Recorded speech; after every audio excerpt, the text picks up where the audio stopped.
My name is Pennylee Deere from Albany, New York. A piece of living history. I, Pennylee Madden, was a member of the Women's Army Corps. I am proud to be a WAC. Basic training was the start of a brand new way of life, more than a career. I became something bigger than just me. I was one of them.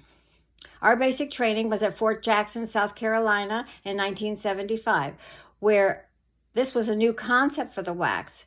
Before, we were headquarters at Fort McClellan, Alabama since 1943. But that was shut down because it was a toxic waste dump.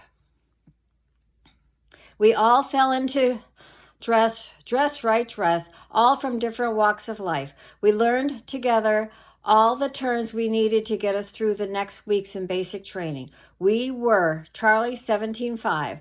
Each members of this cherry unit knew her place. We were called by our last names only. They tried to tear me down from what I once was, a naive country girl looking for something different, only to rebuild me into the best of the Women's Army Corps. Someone who has pride, endurance, confidence, respect, and grit. One of my fondest memories in the military is music, which started as early in reception and basic training. I recall specifically the hustle. Turns out white girls can dance. Where I hail from, we would have called it a line dance. Just one of the many dances at the local jamboree, along with a jitterbug, the two-step, a waltz, and even square dancing. Oh, ma, I want to go, but they won't let me go.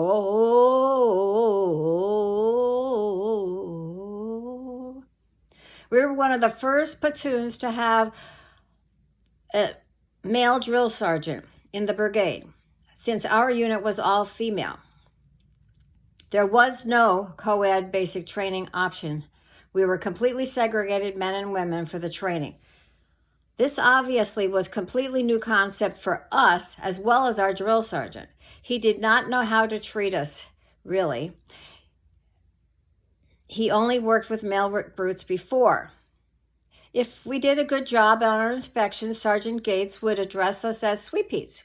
But if our efforts were less than stellar, you'd hear, "Hamburger head, get down and give me 20 push-ups, that is." Female push-ups. That means that we were actually on our knees and only extended our arms and up and down. We would march and sing wherever we go. When they tried to make a whack out of me. Some of the classes that we had really surprised me. How to apply makeup properly, personal hygiene, and professional etiquette. Most of the women in the service during this time period were traditionally nurses or administrative specialists.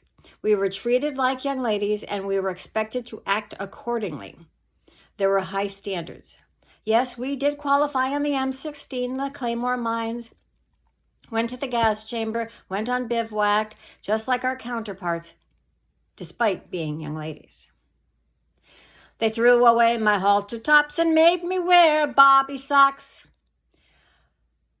We would march out on the parade field where we would conduct physical exercise. Our uniform for the physical training was an ironed blouse tucked with a wraparound skirt, a pair of shorts underneath our skirts, bobby socks, and sneakers. As we prepared for training, we were given commands such as extended left march, at double interval, just right dress. It was not until we were in our appropriate location and ready to commence our exercises that we would disrobe by unwrapping the skirt, placing it to the right of us, folded. There would remain until the exercise was complete. Then we would begin again, wrap around our skirt, completely covered up, ready to return, marching back to the barracks. Your lift, your military lift. They took away my boyfriend and they made me sleep alone. Now wasn't that curious? because we were recruits in the Women's Army Corps. We were not allowed to be married nor have children, and definitely not sleeping around. If you happen to have had children, you would have relinquished custody to them until you are no longer part of the Women's Army Corps. This is no longer the case in the completed integrated Army. It would take another 3 years to be completely integrated into the United States Army. The Women's Army Corps was disbanded in 1978. We were now equal in all aspects. The Women's Army Corps guidon was encased and retired. Women who were in this service could get out with an honorable discharge, or they could change their contract if they decided to stay in the United States Army.